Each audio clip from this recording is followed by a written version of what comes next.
Dear student, आज हम BSc part 2 paper 2 systematic of taxonomy में फंडामेंटल कंपोनेंट्स ऑफ टेक्सोनॉमी में बीटा टेक्सोनॉमी और होलो टेक्सोनॉमी की डिटेल स्टडी करेंगे। इस लेक्चर से पहले हम फंडामेंटल कंपोनेंट्स ऑफ टेक्सोनॉमी पढ़ चुके हैं और अल्फा टेक्सोनॉमी के कंपोनेंट्स पढ़ चुके हैं। आज हमने डिटेल में स्टडी करना है बीटा टेक्सोनॉमी के कंपोनेंट्स क्या क्या हैं और होलो टेक्सोनॉमी के कंपोनेंट्स क्या क्या होते हैं। बीटा टेक्सोनॉमी का मतलब है प्राकृतिक वर्गीकरण पद्धति के अनुसार पादपों को व्यवस्थित करना ही बीटा टेक्सोनॉमी है। बीटा टेक्सोनॉमी की परिभाषा क्या है कि प्राकृतिक वर्गीकरण के आधार पर, जब हमने इस तरह से इससे पहले इस लेक्चर से पहले हमने देखा था कि जो अल्फा टेक्सोनॉमी होती है वो मॉर्फोलॉजिकल कैरेक्टर बेस पर होती है, तो वो हमारा कृत्रिम वर्गीकरण कहलाता है, मतलब आर्टिफिशियल क्लासिफिकेशन का मेथड है वो। जबकि बीटा टेक्सोनॉमी में हम नेचुरल क्लासिफिकेशन के अकॉर्डिंग चलते हैं, प्राकृतिक वर्गीकरण पद्धति के अनुसार पादपों को व्यवस्थित करना ही बीटा टेक्सोनॉमी है। और इसमें हम इसके कंपोनेंट्स जो पढ़ते हैं वो होते हैं, इसके निम्न घटक हैं। पहला कंपोनेंट है classification of plant. Classification of plant में पादप वर्गीकरण किस आधार पर करते हैं? पादपों में उपस्थित उनके प्राकृतिक कैरेक्टर, उनके आकारिकी कैरेक्टर, उनकी मॉर्फोलॉजी क्या है, उनकी हैबिट क्या है, प्रकृति कैसी है, वो किस हैबिटेट में ग्रो करते हैं, उनमें क्या जनन है, जनन किस प्रकार का होता है, इन सभी विभिन्न लक्षणों और गुणों में समानता के आधार पर विभिन्न समूहों में व्यवस्थित करना ही पादप वर्गीकरण कहलाता है। तो प्लांट क्लासिफिकेशन की डेफिनेशन क्या हो गई कि प्लांट्स में कौन कौन से मॉर्फोलॉजिकल कैरेक्टरिस्टिक्स हैं, क्या उन किस हैबिटेट में है, किस हैबिट में वो ग्रो कर रहे हैं, उनमें किस प्रकार का रिप्रोडक्शन है, इन सभी विभिन्न लक्षणों को एवं गुणों में समानता के आधार पर हम विभिन्न ग्रुप्स में बांट देते हैं उन प्लांट्स को, उसी को ही हम प्लांट क्लासिफिकेशन कहते हैं। और इस क्लासिफिकेशन में सबसे छोटी यूनिट जो होती है वो होती है स्पीशी। इस वर्गीकरण में जाति जो है वो क्या है, इकाई मानी जाती है, यूनिट मानी जाती है। इनमें जाति, species, genus, family, order, class और डिवीजन को इस प्रकार से व्यवस्थित किया जाता है कि एक प्रकार का ये ट्री जो है वो डायग्राम हमको बन जाता है। इसमें सबसे ऊपर डिवीजन होगा, डिवीजन के नीचे क्लास एंड क्लास के नीचे ऑर्डर, ऑर्डर के बाद फैमिली एंड फैमिली मिलकर जीनस बनाते हैं, जीनस में सबसे लास्ट में स्पीशी होती है। किसी भी इस प्रकार से इसकी शाखाओं में क्रमशः जब हम गण, ऑर्डर, कुल, वंश और जातियां व्यवस्थित करें तो ये पूरा एक प्रकार का सिस्टम बन जाता है। और किसी भी पादप के गुणों के आधार पर पहचान करके उसे वर्गीकरण में उचित स्थान व उसको रैंक प्रदान रखा जाता है। इस प्रकार से संसार के समस्त पादप इस वर्गीकरण द्वारा एक निश्चित रूप से व्यवस्थित किया जाता है। मतलब हमने क्लासिफाई कर दिया है कि कौन सी क्लास में है, किस ऑर्डर में है, किस जीनस में। तो जितने भी प्लांट्स होंगे, संसार भर में जितने भी प्लांट्स होते हैं, उनको सबको एक अपनी पोजीशन दे दी गई है।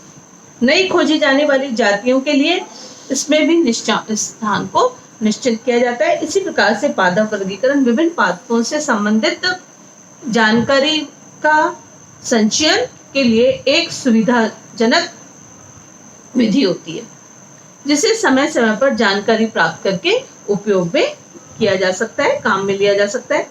वर्गीकरण किसी भी पादप की जानकारी उपलब्ध कराने में सहायक होता है। मतलब उसी आगे क्लासिफिकेशन जो है वो बताएगा कि उस प्लांट के बारे में क्या क्या इम्पोर्टेंट जानकारी हमारे पास है। और इसमें देखा जाता है कि कई ऐसे पादप हैं जिनको हम जो उपलब्ध हैं, जैसे कितने सालों से पादपों के संदर्भ में पूरे विश्व में, खास तौर पे अगर हम ट्रॉपिकल एरिया की बात करें तो वहां पर पूरा जो बीटा टैक्सोनॉमी के क्षेत्र में रिसर्चेस जो होती है वो कम संपन्न नहीं हो पाया। ऐसे अनेक पादप हैं जिनके बारे में वर्गीकरण की जानकारी पूर्ण रूप से अभी भी उपलब्ध नहीं है और पादप के वर्गीकरण के लिए अनेक पद्धतियां आज तक वैज्ञानिकों ने प्रस्तुत की है, परंतु बीटा टैक्सोनॉमी के अंतर्गत हम केवल प्राकृतिक वर्गीकरण के अनुसार ही पादप को नियत स्थान पर रखते हैं। तो यानी बीटा टैक्सोनॉमी जो है वो कंप्लीटली जो है वो नेचुरल कैरेक्टरिस्टिक्स पर ही प्लांट्स के नेचुरल कैरेक्टर्स पर बेस्ड होती है। अब है नेचुरल क्लासिफिकेशन क्या है। नेचुरल क्लासिफिकेशन में हम इसकी अवधारणा जो थी, नेचुरल क्लासिफिकेशन की अवधारणा दी थी एंडरसन ने प्रस्तुत की थी। फिर बेंथम हुकर ने 1862 से 1883 तक जो वर्गीकरण दिया वो उसका प्राकृतिक वर्गीकरण कहलाता है, नेचुरल क्लासिफिकेशन कहलाता है। और इस जो क्लासिफिकेशन में सभी अवस्थाओं व सूचनाओं का समावेश किया जाता है जो प्रकृति में मिल रही है, इसलिए प्राकृतिक वर्गीकरण कहलाएगा। इनमें 18वीं शताब्दी और 19वीं शताब्दी में मॉर्फोलॉजी पर बेस्ड क्लासिफिकेशन होता था और उनको प्लांट्स को जो रखा जाता था विभिन्न समूह में उनकी आपसी समानताओं में देखी जाती थी। प्राकृतिक वर्गीकरण मुख्यतः पौधे की आकारिकी समानताओं और विभिन्नताओं पर आधारित है, मतलब है मॉर्फोलॉजिकल बेस्ड है, लेकिन उनमें क्या सिमिलरिटीज हैं और क्या वेरिएशंस उसमें पाए जाते हैं, विभिन्नता पर आधारित होती है। आज ये समानताएं संपूर्ण क्षेत्र में प्राप्त विभिन्न लक्षणों द्वारा देखी जाती हैं। जैसे हम देखते हैं कि समानताएं देखनी है तो हम उसमें उसकी एनाटॉमी को स्टडी करेंगे, उसके अल्ट्रा स्ट्रक्चर को स्टडी करते हैं, एम्ब्रोलॉजी को, फाइटोकेमिस्ट्री में। इनमें सभी आज जो मतलब पहले तो केवल आकारिकी बेस था, लेकिन आज जो स्टडी किया जाता है, पहले समानताएं केवल मॉर्फोलॉजिकल बेस पर थी, इसलिए इसको हम विभिन्न समूह में समानताएं देखते थे। प्राकृतिक वर्गीकरण में पादपों की आकारिकी समानता और विभिन्नताओं पर आधारित थी, लेकिन आज जो देखा जाता है जिसको हम फेनेटिक रिलेशनशिप्स में देखे जाते हैं, उसमें हम प्लांट्स की एनाटॉमी देखते हैं, अल्ट्रा स्ट्रक्चर को स्टडी करते हैं, उनमें कंपैरिजन होगा, एम्ब्रोलॉजी में होगा, फाइटोकेमिस्ट्री में होगा, फॉसिल साइंस में होगा, जीनोलॉजी में होता है, कोशिका विज्ञान है, मतलब और भी डीप स्टडी की जाती है, आनुवंशिकी विज्ञान। इनमें गहन अध्ययन के पश्चात ही संपूर्ण लक्षणों के आधार पर उनके फिनेटिक रिलेशनशिप्स को देखकर उनमें समानता देखी जाती है। यानी जो नेचुरल से जो फाइलोजेनेटिक सिस्टम हुआ है वो और भी ज्यादा इन विज्ञान बॉटनी की जो विभिन्न शाखाओं की मदद से और भी ज्यादा प्लांट्स के अंदर समझ लो उसके माइक्रो लेवल तक जाकर देखकर उनकी समानताओं को अध्ययन कर दिया जाता है और फिर ही उनका विश्लेषण किया जाता है, फिर उनको प्लांट को व्यवस्थित किया जाता है। तो जो बेंथम हुकर का क्लासिफिकेशन जो था वो ही नेचुरल क्लासिफिकेशन है। तो बीटा टैक्सोनॉमी मेनली पादप वर्गीकरण, प्राकृतिक वर्गीकरण पर आधारित होती है। और इसके बाद अब हमने अगला स्टडी करना होलो टैक्सोनॉमी क्या है। होलो मीन्स होल, होल मतलब संपूर्ण सोर्स, सारे के सारे जितने भी सोर्स हैं उनसे प्राप्त लक्षणों से को लेकर पादपों को वर्गीकृत करना ही होलो टैक्सोनॉमी कहलाता है। होलो टैक्सोनॉमी को हिंदी पूरा वर्ड, इसका वर्ड अर्थ है पूर्ण वर्गीकी। पूर्ण मतलब होलो, होलो मीन्स पूर्ण वर्गीकी। संपूर्ण सोर्स से प्राप्त लक्षणों को लेकर जब पादपों को हम क्लासिफाई करते हैं तब उसे हम होलो टैक्सोनॉमी कहते हैं। ये ओमेगा टैक्सोनॉमी भी कहलाती है। होलो टैक्सोनॉमी को हम ओमेगा टैक्सोनॉमी भी कहते हैं। इसमें सभी सोर्सों से प्राप्त लक्षणों का विश्लेषण किया जाता है और सारी जानकारी तथा सभी प्रकार के डाटास को जोड़कर उनको सिंथेसिस किया जाता है, उनका संश्लेषण किया जाता है।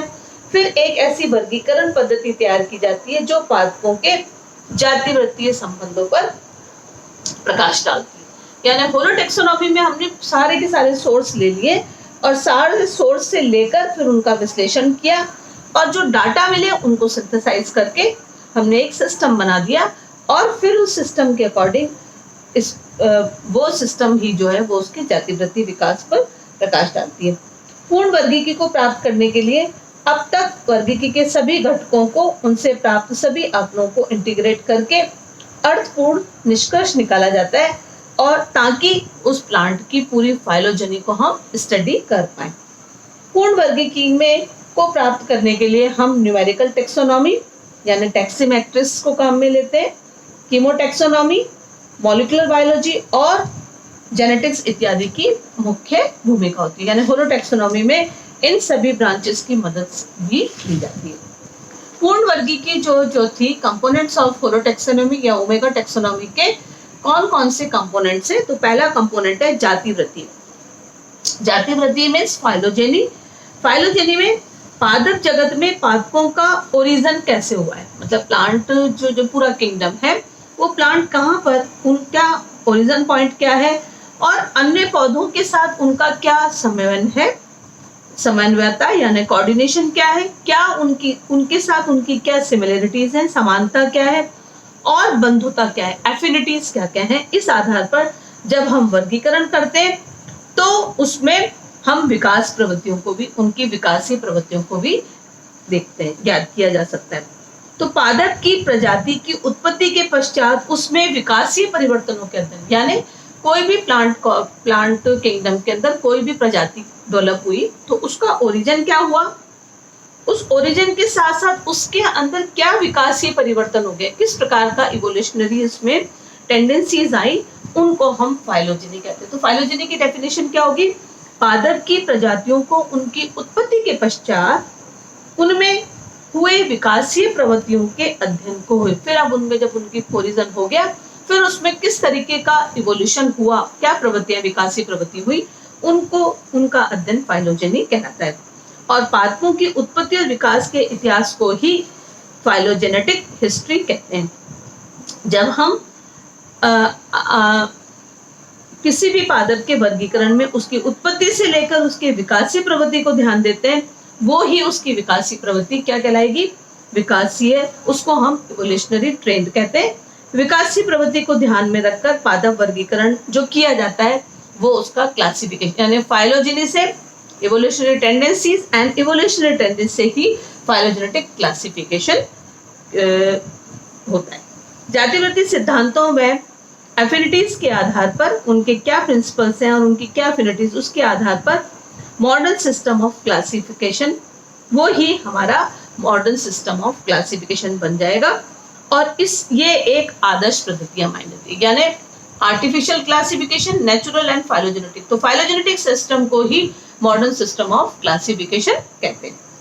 और नेक्स्ट आता है इसका कंपोनेंट ऑफ होलोटैक्सोनॉमी का अगला कंपोनेंट है फाइलोजेनेटिक क्लासिफिकेशन। ये वर्गीकरण पादपों की संपूर्ण सोर्सों से प्राप्त, इस प्रकार का फाइलोजेनेटिक सिस्टम क्या होता है? सारे सोर्स से प्राप्त ज्ञात आपसी समानताओं, उनके पूर्वजों से संबंध और उनकी उत्पत्ति के पर प्रकाश डालता है। साथ ही ये जीवों के समूह द्वारा उनके पूर्वजों से क्या इवोल्यूशनरी क्या विकसित अवरोहण होते हैं, जिसको हम evolutionary descent of group of organism कहते हैं, पर आधारित होता है। विभिन्न वैज्ञानिक क्षेत्रों से प्राप्त पादप लक्षणों के फिनेटिक एनालिसिस या क्लैडिस्टिक एनालिसिस भी किया जाता है। इस तरह से विभिन्न पादपों में एक प्रकार का फिनेटिक संबंध ज्ञात किया जाता है। संबंधों को ज्ञात करने के लिए फाइलोजेनेटिक ट्रीज अथवा डेंड्रोग्राम तैयार किए जाते हैं कि क्या उसका जातिवृत्तीय वृक्ष किस प्रकार से बनेगा। ये सभी शाखित वृक्ष क्या कहलाते हैं? वृक्ष चित्र कहलाते हैं। इनमें पादपों के निकट के आपसी संबंध मालूम किए जाते हैं। मतलब जब अपना वो डायग्राम पूरा ट्री डायग्राम बन जाएगा तो हमको पता लग जाएगा किस प्लांट का किस दूसरे प्लांट के साथ किस प्रकार का आपसी रिलेशंस होता है। इनको चित्रांकित करने के लिए उनका क्लैडिस्टिक एनालिसिस या क्लस्टर एनालिसिस को काम में लेते हैं। इस प्रकार से विभिन्न चित्रों का वर्णन, जातिवृत्तीय संबंध दर्शाने के लिए विभिन्न चित्रों का वर्णन किया जाता है। फर्स्ट होता है फाइलोजेनेटिक ट्री। फाइलोजेनेटिक ट्री ये एक ऐसा चित्र है जिसमें डिग्री ऑफ रिलेशनशिप देखी जाती है, संबंधों की समानता देखी जाती है फाइलोजेनेटिक क्लासिफिकेशन में, फाइलोजेनेटिक ट्रीज में। नेक्स्ट होता है डेंड्रोग्राम। डेंड्रोग्राम में समूह में समानता दर्शाते हुए ऊपर से नीचे और नीचे से ऊपर की ओर शाखित चित्रों को ही डेंड्रोग्राम कहते हैं। और इस प्रकार से ये एक फाइलोग्राम भी है। और इस फाइलोग्राम को, डेंड्रोग्राम को दो पार्ट्स में बांटते हैं, फिनोग्राम एंड क्लैडोस्टिक और क्लाइडोग्राम और क्लैडोस्टिक एनालिसिस। तो फिनोग्राम क्या होता है? फिनोग्राम वह कहलाते हैं जिसमें फिनेटिक विधि द्वारा तैयार किए जाते हैं, और ये फिनेटिक विधि में क्लस्टर विश्लेषण भी किया जाता है, इसलिए इसको फिनोग्राम कहते हैं। और क्लैडोग्राम वह कहलाते हैं जो फाइलोजेनेटिक विधि द्वारा तैयार किए जाते हैं, और फाइलोजेनेटिक विधि से क्लैडोस्टिक एनालिसिस और होता है, और वो ही क्लैडोग्राम बनते हैं। इस तरीके से हम होलोटेक्सोनॉमी या ओमेगा टेक्सोनॉमी के कंपोनेंट्स में हमने पढ़ा फाइलोजेनी, फाइलोजेनेटिक क्लासिफिकेशन, और फिर फाइलोजेनेटिक क्लासिफिकेशन में किस प्रकार से जातिवृत्तीय समूह में संबंध दर्शाने के लिए कौन से चित्र होते हैं, फाइलोजेनेटिक ट्री एंड डेंड्रोग्राम। फिर डेंड्रोग्राम को आगे फर्दर डिवाइड किया, phenogram and cladogram. Thank you.